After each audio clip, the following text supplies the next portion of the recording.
Hello, everyone. Welcome. We have an exciting program today, and you're watching Venturous Group Smart City Tech Week, and we are today on the Smart Energy panel. The topic today really is about net zero, and you are going to meet some of the power pioneers in the leading region in China, which is the Greater Bay Area. A lot are happening here, and you'll hear a lot from everybody. And I'm your moderator today. I'm Benson Tam, founder and CEO of Venturous Group, China's first city tech group. And therefore, the next thing I want to do is introduce all our experts. So Austin, why don't you give a short introduction of yourself? Hello, and thank you, Benson. I'm Austin Bryan. I'm the Chief Digital Officer for CLPe. We're in the energy business since 1901 and excited and privileged to be here with you today. Thank you. Alex? Good day. My name is Alex Keisser. I'm the Managing Director of CLPe, and I'm looking forward to discussing with you how to become your trusted partner for energy and infrastructure solution towards Hong Kong and mainland China and net zero carbon. Rainie. Thank you, Benson. It's a pleasure to be here alongside privileged panelists. So my name is Rainie Pan. I'm the Managing Director of Hong Kong PropTech Association. We are an independent not-for-profit organization that represents Hong Kong's PropTech community and aiming to build a collaborative ecosystem of real estate technology stakeholders. It's a pleasure to be here. Thank you. Great. Garrick, your turn. Hello, everyone. I'm Garrick. I'm from Nan Fung. We are a private company established in Hong Kong since the 1950s. We currently have businesses in real estate, life sciences, and investment. Also, we have a properties business in Hong Kong, in mainland, in US, and also in UK. Nice to meet everyone, and hope to learn more from the panel today. Thank you. Wei Lynn? Thanks, Benson, and good day to all. My name is Wei Lynn Chen, and I head Barclays Sustainable and Impact Investment Banking business in Asia. So what we are is essentially an ESG-focused sector team within investment banking that focuses not only on helping global clients to transition their businesses, but also on helping climate tech growth companies to raise capital. The ESG sectors we focus form quite a wide range. Broadly, they span energy transition, circular economy, water tech, and also agri and food tech. And it's an honor to be invited by the Venturous Group to be here today. I'm really excited and looking forward to our discussion. Great, thank you. Well, let's get started. And the order of business today is very simple. Austin and Alex, both from China Light and Power, have been very active in Greater Bay Area, both in traditional energy, but also in smart energy. So we'll hear their presentations respectively. And then we also will thereafter be joined by our three panelists who are all have a lot of experience both in Hong Kong and also in the Greater Bay Area. So Austin, over to you. Thanks so much, Benson. It is really wonderful to be with all of you, and I share the excitement about being able to hear from others. Let me give you a little bit of why it's so exciting for CLP. We are effectively 121 years young as a company that has powered Hong Kong. And as you'll see, we operate in the mainland, we operate in Hong Kong. Alex will talk about CLPe Group, India, and Australia. That environment today for us is a really exciting environment as we talk about a dynamic changing energy landscape. And that reality of, for us, our higher purpose is really about powering a sustainable growth across all of those markets in the ways that we operate. So 121 years young, the number 2 listed stock on the Hong Kong Stock Exchange, our generation capacity and our customer base are interesting. Our Moody's ratings are things that we're always proud of. And our intention and aspiration to shift smart, sustainable, connected zero carbon intensity cities into the future today and connect them with value accretive products and services is our mission. So as I think about from my chair, Alex will share with you more about how to partner and how to grow, whether you're a company that's a potential target to be invested in, or whether you're someone trying to think about how do you transition your business into a sustainable, competitive environment today with low or zero carbon emissions in the way you operate. From an energy sector perspective, there are really three exciting shifts: people, technology, and planet. So how does that work for us? Well, energy companies historically, of course, have created generation. They then transmitted and distributed and retailed electricity. And, it was a product that you couldn't see, but if you touched it, it could kill you. Today, that's fundamentally a different environment. Overlay on top of that everything that we experience in the digital economy in our daily lives today. So that change that I'm aware of and that I'm responsible for leading inside our organization is to mobilize our organization so that we can connect everything in the energy sector, in the digital economy, and do that with the appropriate technology, products, and services, and ultimately link that back to a sustainability purpose, which is not tangential to the way we operate, but it is actually core to how we exist. So those key enablers kind of drive our strategy, really, which is decarbonize our operations and invest in non-carbon activity. Both Alex and I will talk to you about that. That's part of the reason that we are so pleased to partner with the Venturous Group. We don't just look at technology and consume it ourselves. We actually invest in it and help it grow when we see it on strategy and on purpose around decarbonization today and sustainability.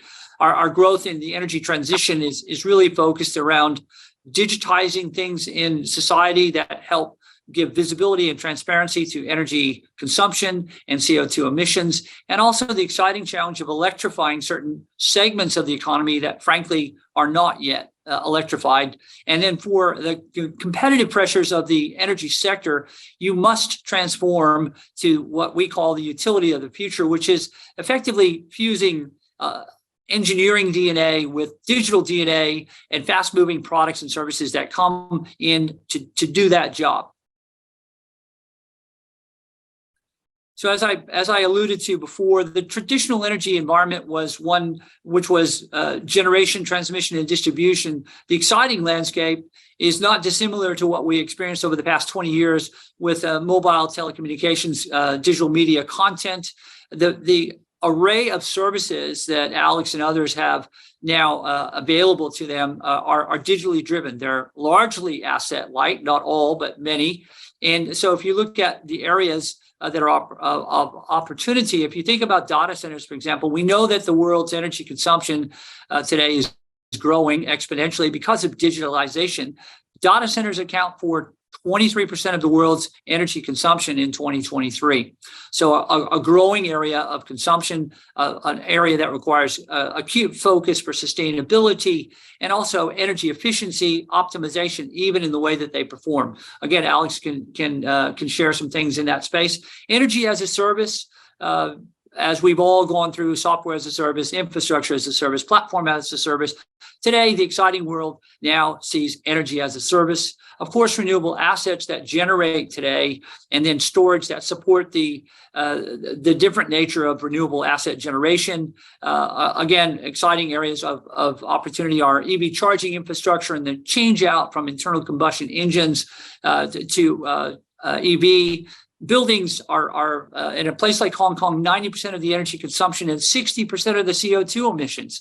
And so if you tackle energy consumption and CO2 emissions in those areas, you're actually doing a really, really solid job in sustainability.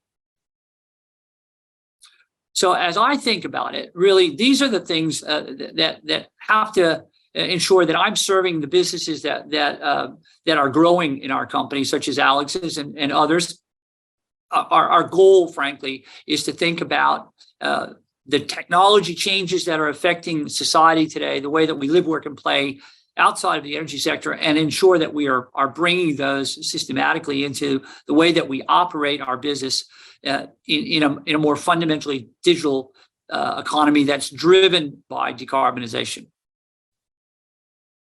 So simply, if you think about a 120-year-old organization that had one-way processes for shifting electricity from generation out to a retail environment and had to manage peak demand and things like that, our challenge is to shift a business, its customer base and our employee base from acting digital to being digital. So becoming digitally native in the way that we see all of those services, how they connect energy, decarbonization, electrification, digitalization. So this is a non-trivial, although it looks simple, this is a non-trivial shift from acting digital, which is using digital technology, to actually being digital in the way that your business models perform, the way that you operate inherently with your customers, in the way that you transact, and the way that you get your work done. So a couple of exciting areas for us. One is for employees who have been in that sector for a long time.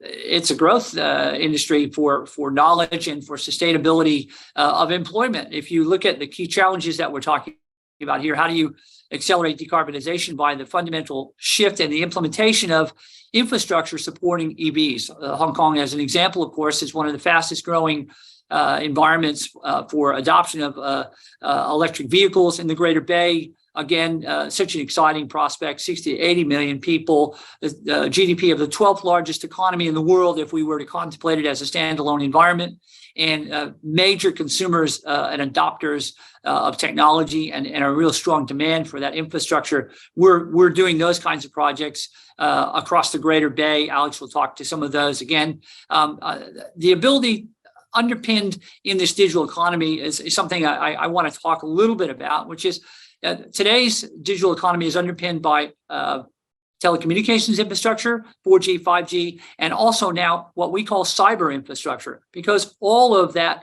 connectivity at edge-based activity that will come back and touch the core of any business, whether it's energy or any other, now requires a fundamental rethink and insurance that it is designed from an enterprise architecture, that is information architecture, from a commercial value proposition. All of it relies on a stay-in-business survivability of infrastructure from cyber. And then ultimately, for us, ensuring that we deliver tools and capabilities to our customer base and our colleagues that allow us to be digital, not act digital. So I might now pass to my colleague, Alex, and let him kind of bring to life some of those value propositions where technology, business partners, and opportunity converge.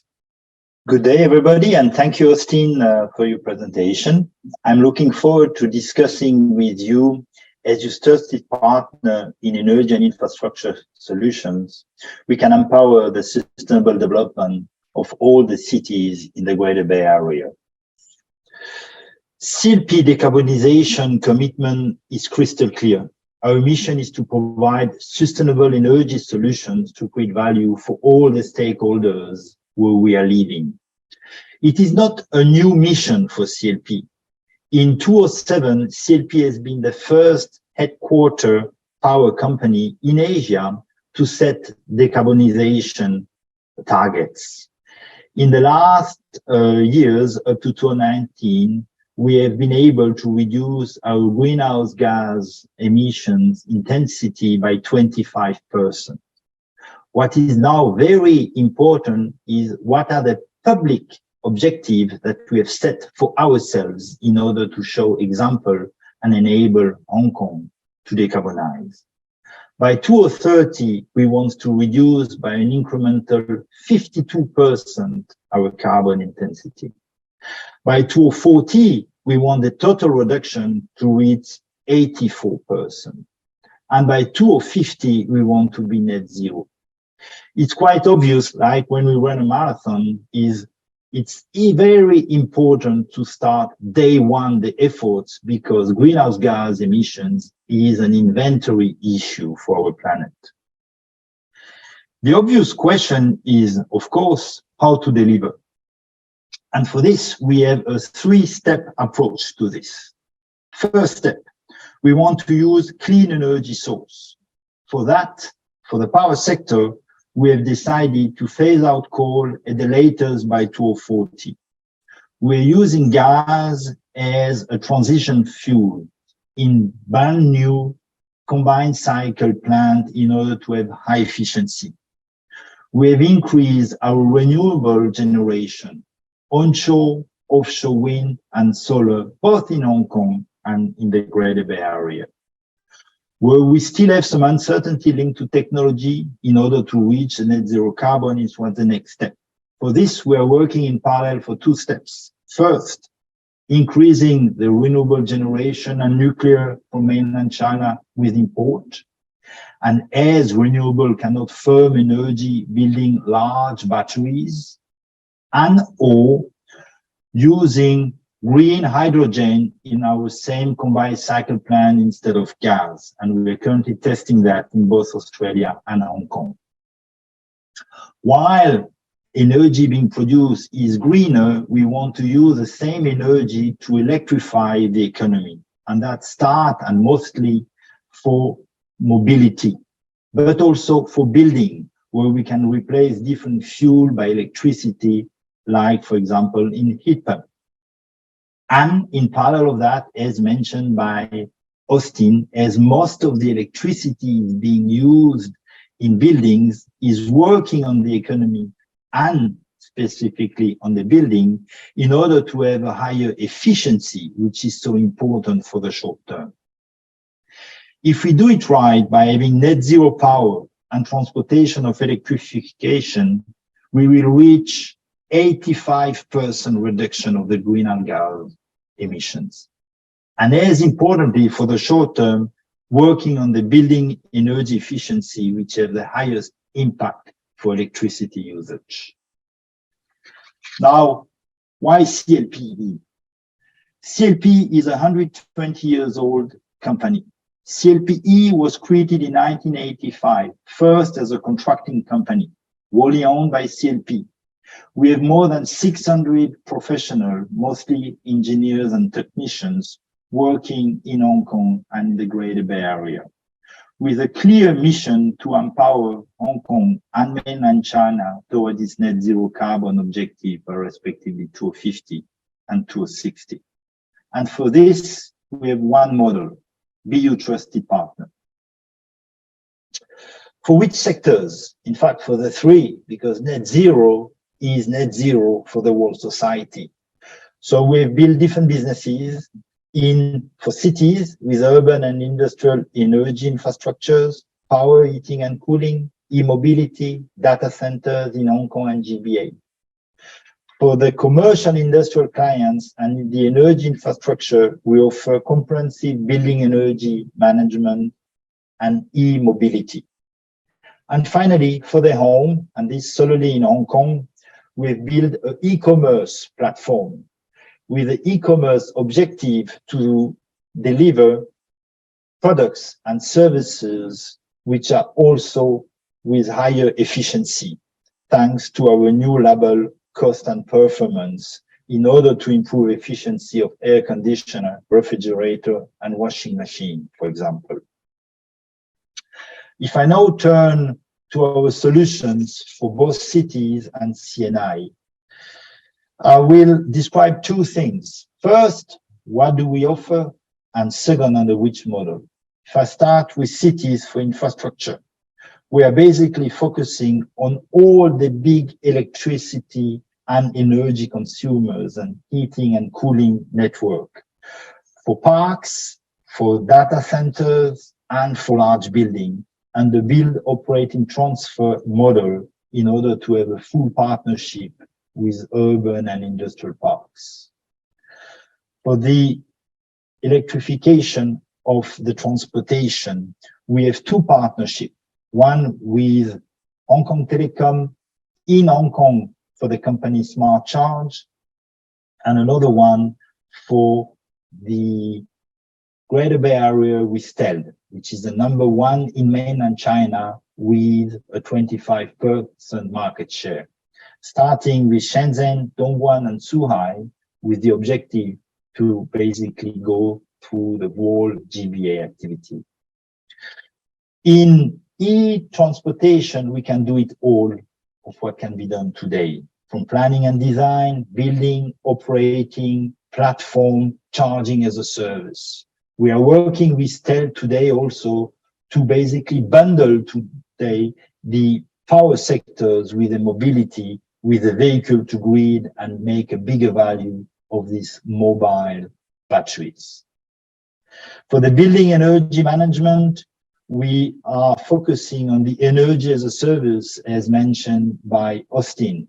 For the large equipment, cooling, solar, BSS, where we can do both, build, operating, transfer, but also EPC and O&M, if that's what's desired by the customers. We have invested by the end more than 600 million Hong Kong dollars just in these activities between 2021 and 2022. We complement these main activities with the objective to have very soon a full building energy management performance guarantee on the total energy being consumed, going on the customer side for professional services and smart solutions developed together with Austin. And finally, the mechanical and electrical contracting activities that we have done historically for infrastructure customers. We are leveraging our more than 600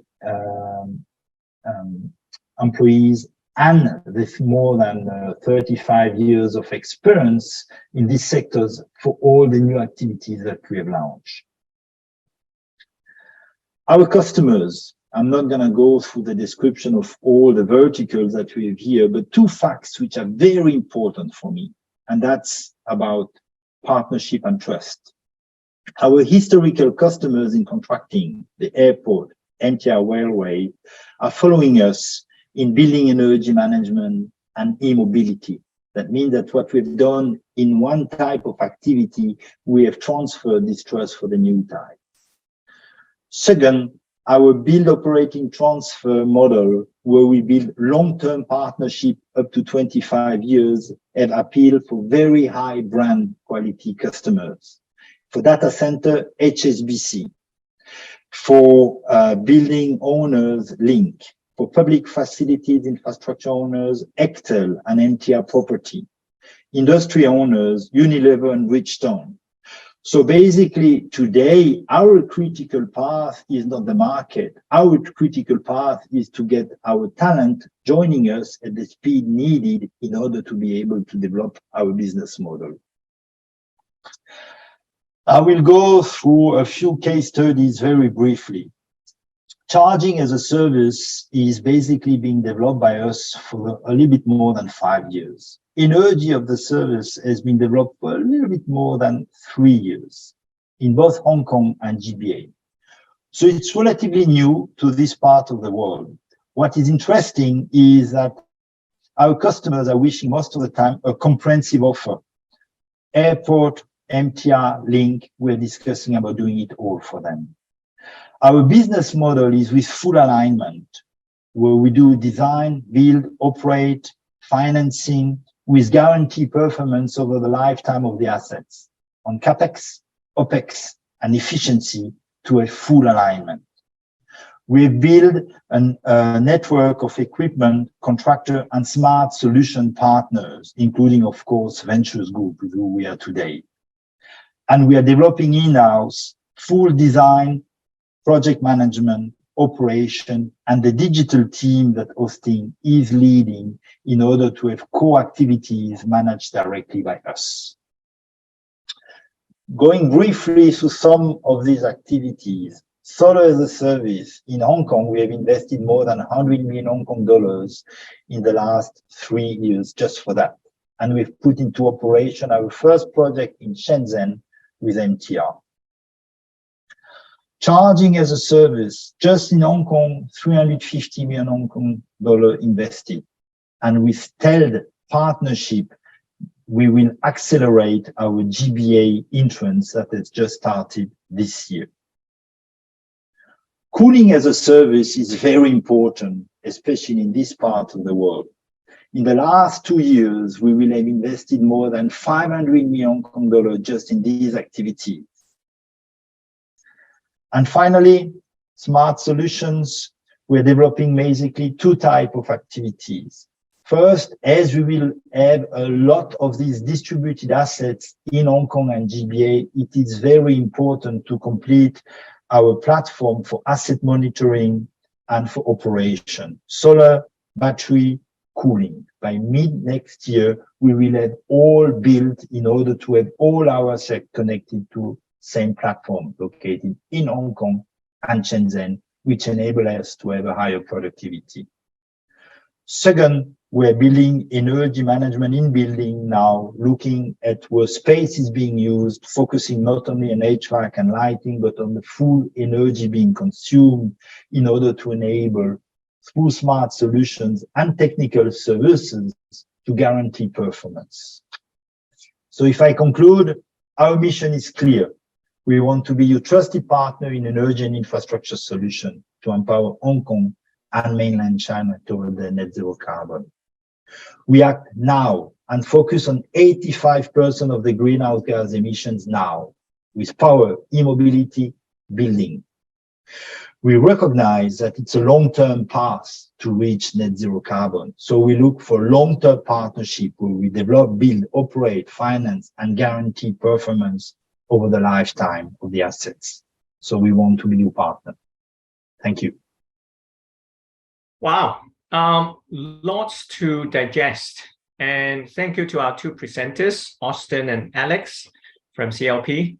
Now, let's talk a little bit with the both of you. And let me start with Austin. Austin, hi. Hi there. Let me ask you one question then, Austin, which is, we have a 120-year-old juggernaut, second largest listed company in Hong Kong. How on earth did the two of you turn it from old CLP boring one to exciting new CLP at scale? It's a great question. And so let me see if I can do it justice. A couple of things.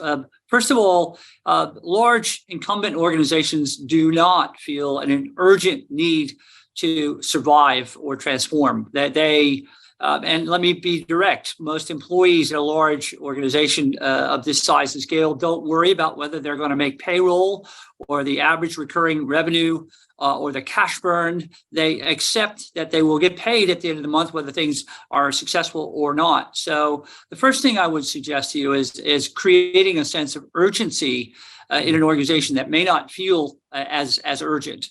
So Alex and I talk about constantly being uncomfortable to drive an old organization that has pride in what it's done, to shift into grabbing opportunities, not just for survival, but for growth, was a conversation that we had to pursue in the beginning, which is, here's the logic of this. This is why it's important. And as Alex pointed out, since 2007, our company has been leading a conversation around sustainability. The next piece was to connect actionable leadership with sustainability around the changing forces in that landscape are going to make you a dinosaur and you will not survive. And the other part is there's a really exciting adjacent area of growth, which Alex has so eloquently laid out. Either you can participate in or be commoditized. So an urgent conversation that says you can't be what you were. You must be something different today.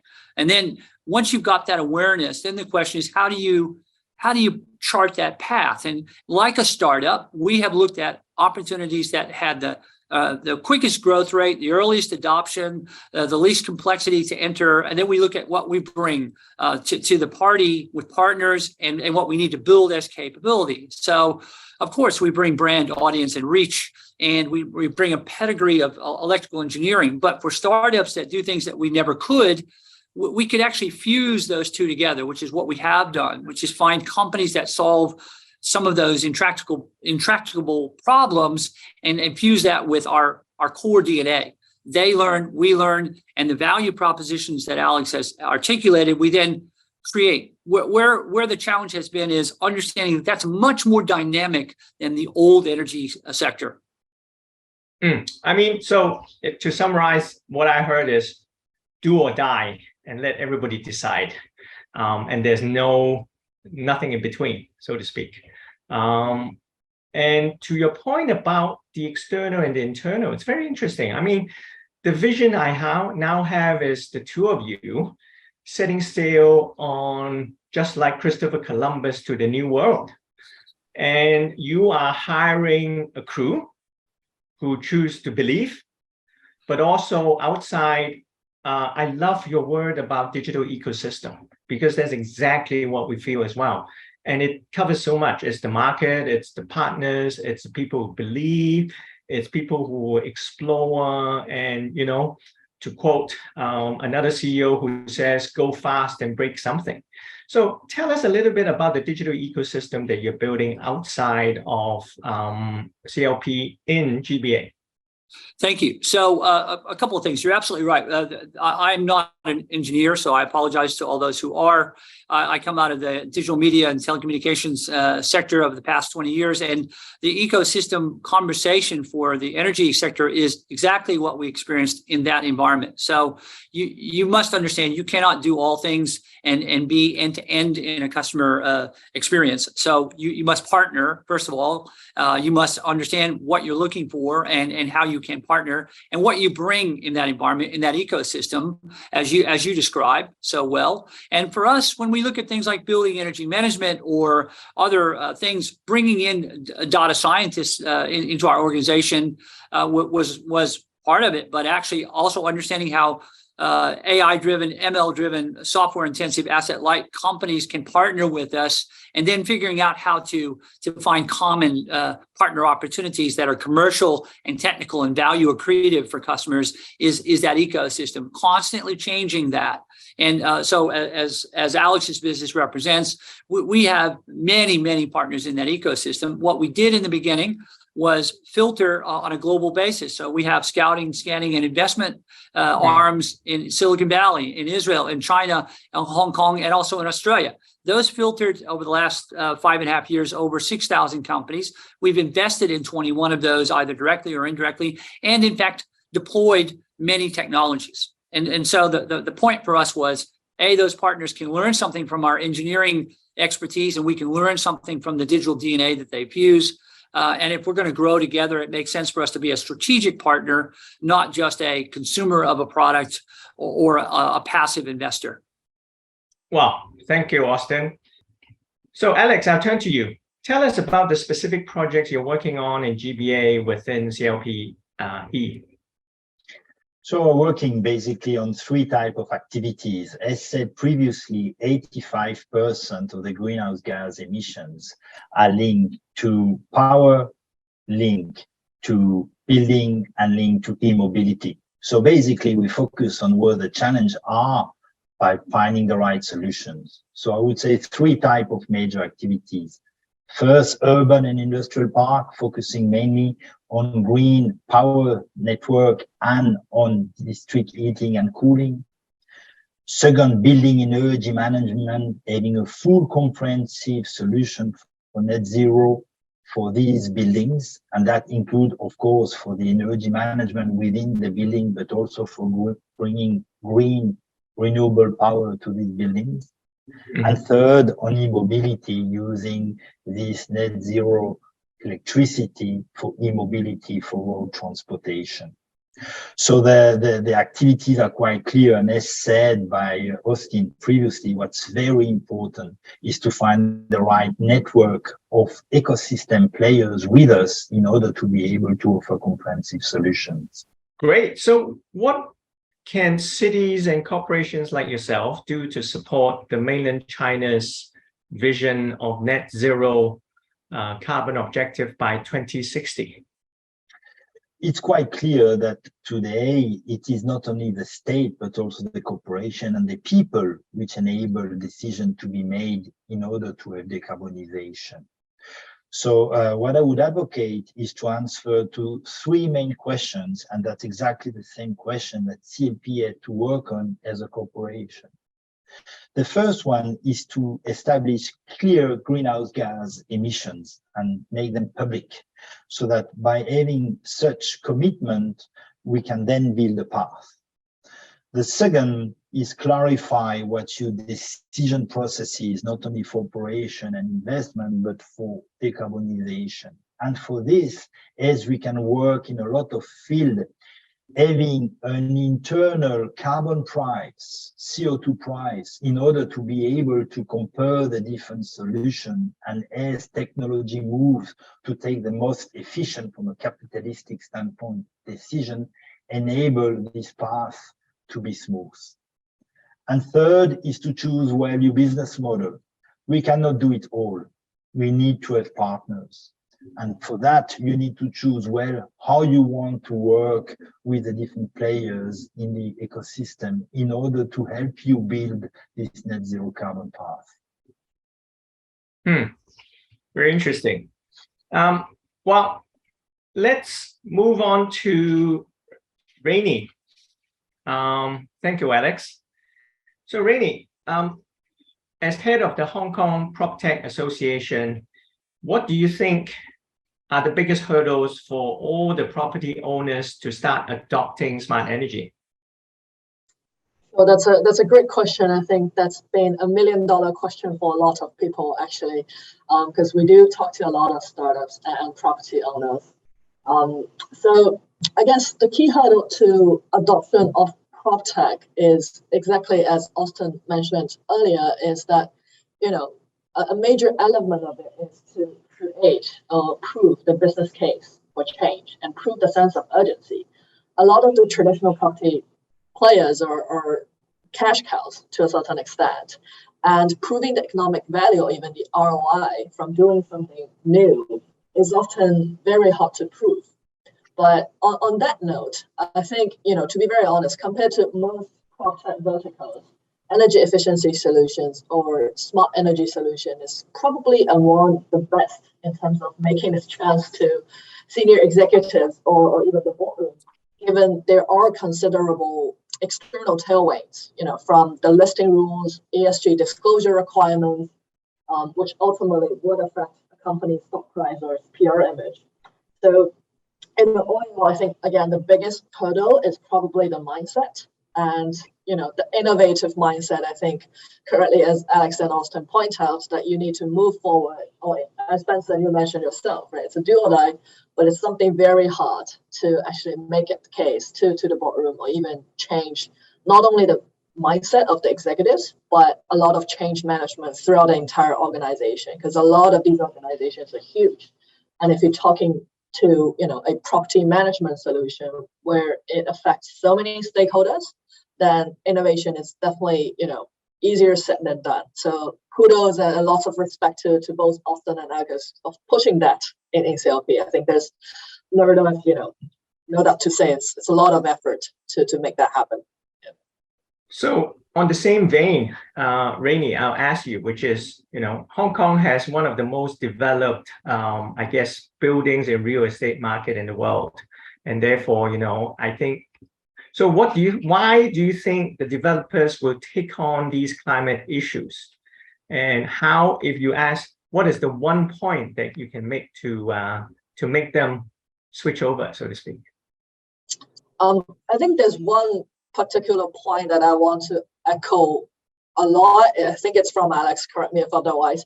I think the path to net zero would not happen overnight. Rome is not built in one day, right? If a lot of these conglomerates and even, you know, listed companies, large corporations, they are looking at the future saying net zero is the way to go, it will eventually happen, then you need to think ahead and giving a forward-looking perspective. I need to start doing something today. It's not going to happen when you start doing things, you know, 2030 or 2050 and hoping, fingers crossed, it's not even achieving the peak and it's suddenly going to be neutral. It's just not going to happen, right? I think, you know, I guess I'm probably adding too much words to your question, but I think, you know, this region, GBA itself, is probably one of the world's most vulnerable region to extreme weather situations if we're talking about physical risks. So where you and I sitting now, probably apart from those in the higher lands, we could be flooded or even underwater if the climate issues are not addressed properly. So, the action definitely requires some immediate response rather than just take the back seat and look at what others are trying to do. Okay, Rainie, let's put the mic in front of our developer friend, Garrick. Over to you. So as a major developer, Nan Fung in Hong Kong and GBA, what do you say to that? And you. Yeah, I thank you, Rainie. Yeah, I think we in Nan Fung, we also have a sustainability framework called SOIT, representing 5 of our strategic pillars in sustainability, and namely social cohesion, environment, wellness, innovation, and technology. So we try to incorporate environment, innovation, and technology into our new products and service. To name one, our upcoming flagship in the Old Kai Tech area, we have a development called Airside. It's a 1.9 square feet, 1.5 million square feet mixed-use complex with retail and with offices. And there are 50 plus sustainability features within this new development. For example, we are having the largest solar panel in commercial buildings in Hong Kong at the Airside, comprised of around 15,000 square feet of PV panels. So we got our OP, and before we move in, we already been connecting to the CLP grid in contributing to the renewable energy to the grid right now before we officially move in. The solar panel operate even earlier. And then also for the EV parking that we have discussed, there would be more than 800 parkings in the complex. 100% of these will be EV chargeable. So, wow. So these would be the things that we are integrating into our new development. And also when Austin has mentioned about energy as a service, we also see empowering our tenants to achieve their ESG goals as part of our service. So beyond the traditional landlord-tenant tenancy arrangement, we are rolling out a new program called Net Positive Lease. And this will comprise much more rigorous tenants, landlord partnership and guidelines on environment, on social, and also there would be data reporting ready, data sharing like for the tenants about energy, about water usage, about waste data, all converted with the appropriate carbon factor. Those will be automatically translated into a carbon data available to the tenant portal. That's the tenant can access in a 24/7 type of cloud-based environment. So I think as a landlord, we are seeing these as environmental, social governance service as part of our value-added service and our differentiation for our tenants. And of course, as Alex mentioned, these cannot be done just by the landlord. We also need great expertise from CLP, CLPe, and the network of service providers within the ecosystem to help us as a landlord and also the tenants. Like we have around 1,000 tenants under our portfolios, how we can work together as partners to deliver the decarbonization plan in each location. So I guess this is a quite exciting partnership and ecosystem that we are having right now. So Garrick, I'll be a little bit pointed. As a developer, dollars and cents are very important. So what is the financial, I would say, benefits of all of this do good climate change stuff? Yes, of course. I think we when we see environment and social aspect, that we are taking a long-term view of the overall sustainable development, including the economic development. So we are seeing from the industry reports and our tenants request that actually green buildings and sustainable buildings, sustainable landlord, we can command it like 7 to 10% green yield on our rental. And then actually we see the trend is even becoming more drastic and rigorous, that if our buildings are not green enough, if our services are not sustainable enough, it would become a deal breaker for a lot of MNCs and large corporations, because from my experience, when we work with those occupiers, they first would send us a chunk or like 100 questions of ESG, all this ESG requirements that if our buildings, our new buildings can comply, they will start talking to us on numbers. If not, that would be a deal breaker. So we see that in Hong Kong, in UK, in mainland, in US, more tenants are requesting these, and these become the prerequisite of our provision of service. So that's obviously a risk factor and also an opportunity factor in all these consideration. And also we can turn this from a checklist exercise into embracing new opportunities. We can proactively do this with incentive schemes, proactively promoting through these ESG angles to establish our brand, establish our competitive edge. For us, actually, we are not a listed company, so we are not driven by the rules, listing rules, regulations, but we are driven by our beliefs in embracing sustainability as a competitive advantage. So I think in Nan Fung, we are using this as an innovation, as a drive to quote Austin just mentioned, it's constantly uncomfortable to have our team continuously innovate. With that, I will also switch from dollar and cents to ESG with Wei Lynn.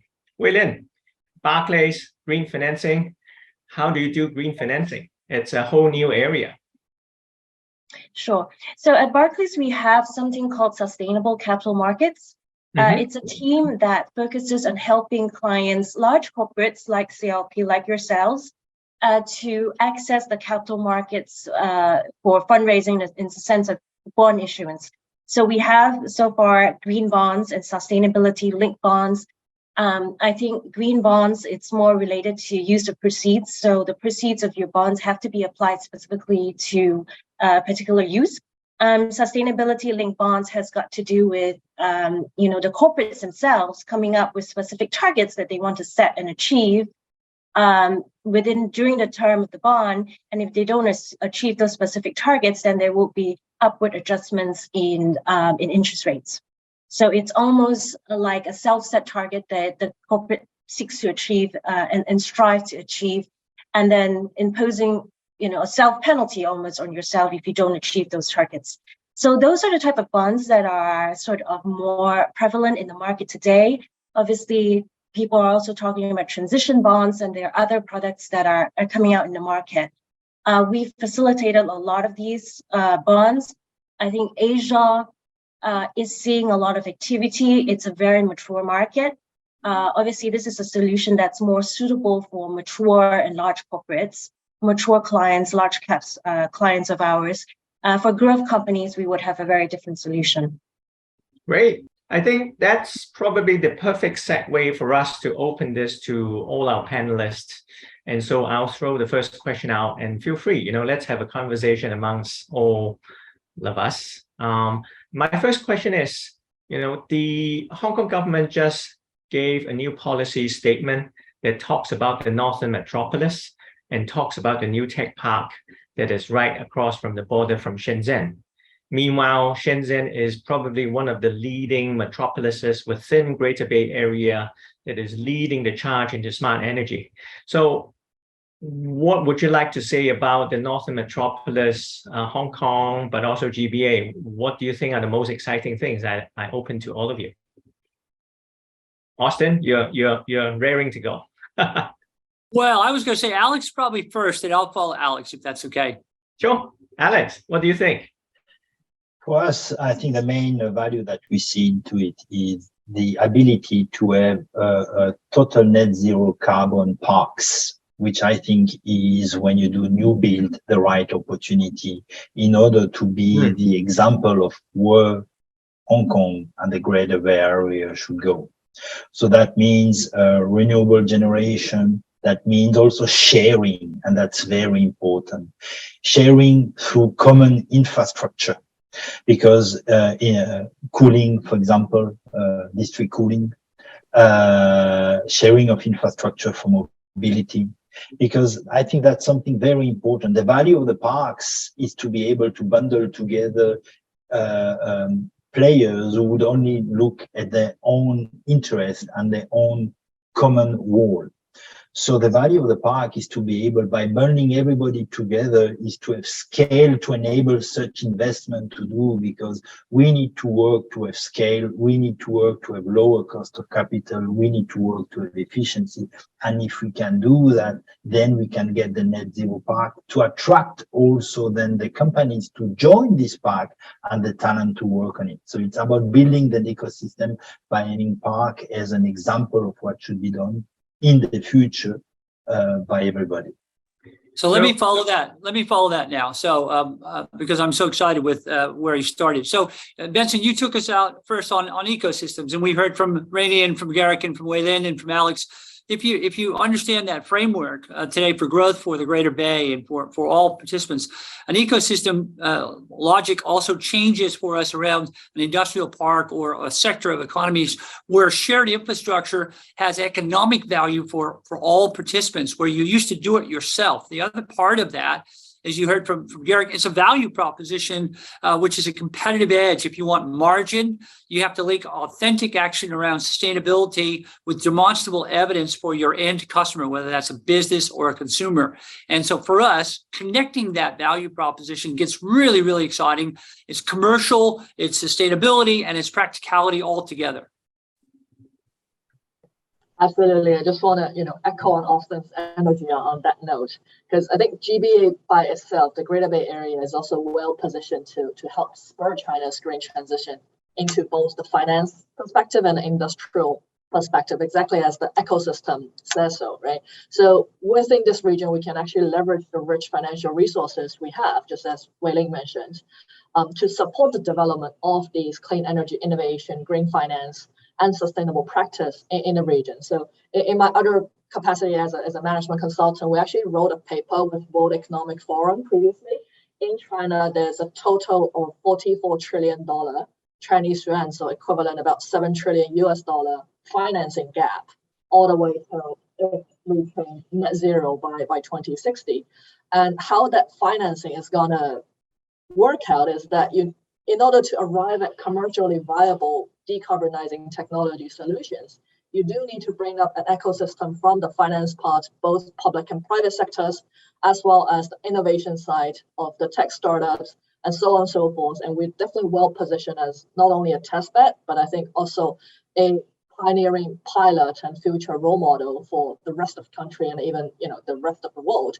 And one last thing I will touch on that, I think both Garrick, Alex, and Austin kind of politely mentioned, but I think it's something really important for the overall ecosystem is actually the data behind, because that data we collected is going to support the overall activities from not only innovation, your path to net zero, and also your financing activities, so on and so forth going into the future. So that's basically, to me, the backbone connecting the ecosystem together is the data availability. Yeah, I would just like to add to that. I really liked what Rainie was saying. I mean, the words innovation, climate tech, technology, ecosystem, I think that's very relevant to us. When we talked about helping companies raise green bonds, those are solutions for larger corporates. What banks like ourselves are doing is really helping climate tech growth companies. So these are the smaller companies, these are the startups that are trying to invent something that is different from what you see in the world today in terms of more innovative solutions. So what we're doing in our team is also we're helping a lot of companies to raise capital. So we're trying to drive a lot of private capital into these growth companies so that they can grow and not only just rely on government subsidies in order to grow. What's really interesting is that over the past 12 months, we've definitely seen a lot of private equity and venture capital funds raise new capital in the form of a new energy transition fund or impact fund, an ESG fund. And then they're going to have to deploy in these sectors. And I think that's going to be really helpful in helping to drive the entire development. There are also different types of ESG investors emerging. So other than your PEs and your VCs, we're also seeing family offices, private banking clients, even corporates like CLP who have set up, a little team, a venture arm, to start investing in these newer technology, and the need for the earlier stage investments and hence the smaller ticket sizes means that this investor segments have become relevant to such growth companies. This is really positive news, and I'm very excited.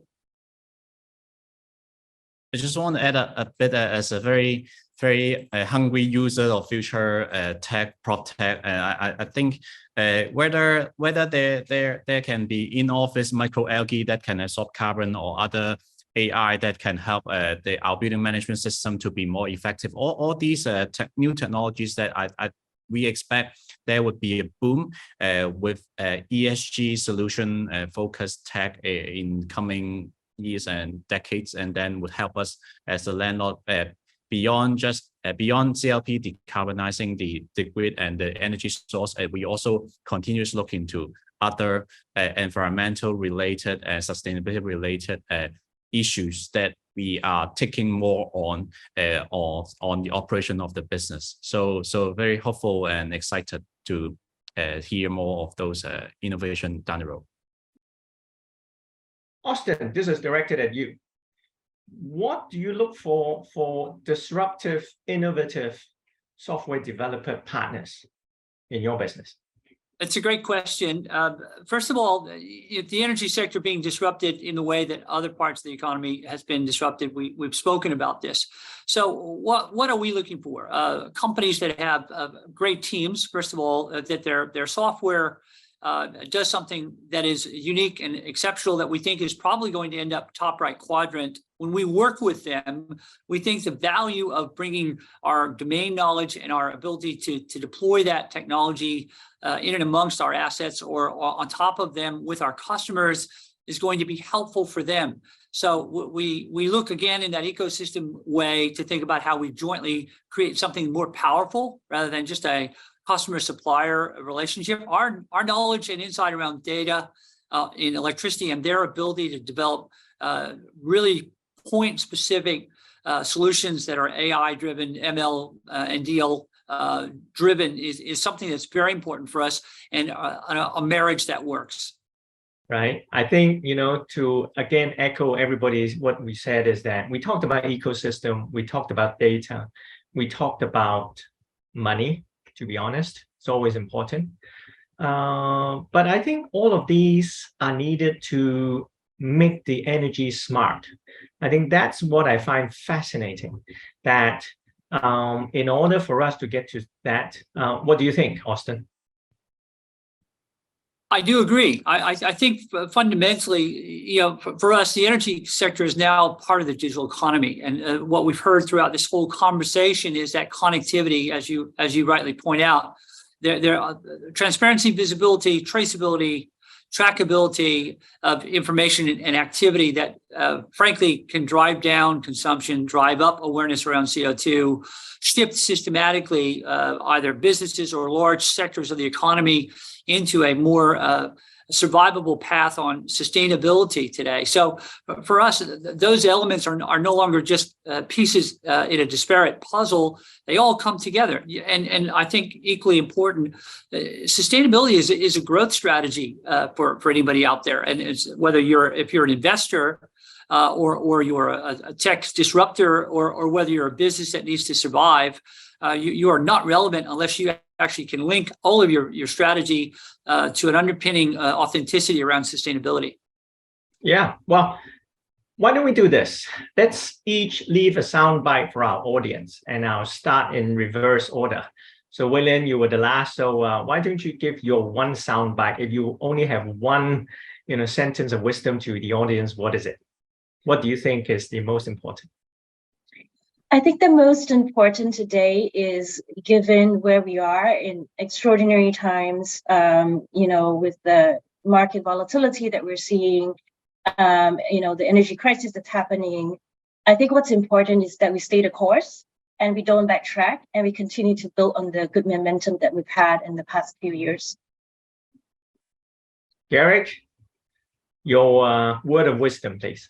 I think the most important thing I would suggest is how we as businesses can embrace the opportunities brought by sustainability, brought by stakeholder needs and the planet needs in the coming decades.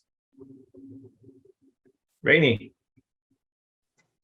I'll say, from old day wisdom, we all know if don't put eggs in one basket, right? So collaboration actually helps. In uncertain times like today, I think if we can collaborate together in the very much frequently touched word today as an ecosystem and bring all the stakeholders to move forward together to achieve the ultimate goal, the North Star, then things will happen quicker. And we would also share our courage to, achieve that together rather than, taking the risk and feeling too risky by oneself. So collaborate together and we'll be there. Alex?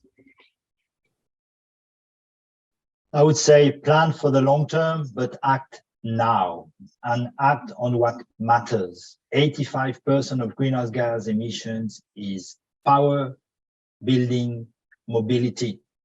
The longer we wait to act, the bigger becomes the issue, and it's a rippling effect and a crucial one for the next generation.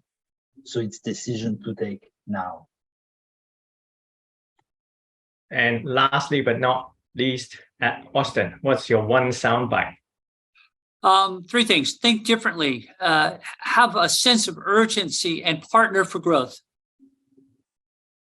Excellent.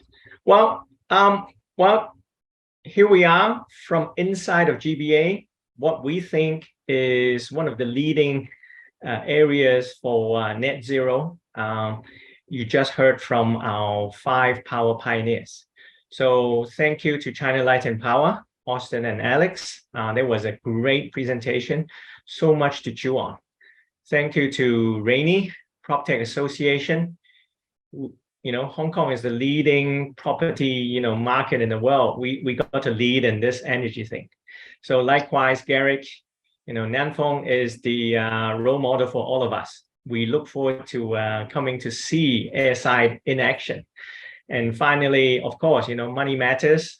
Thank you to Barclays. Thank you to Wei Lynn.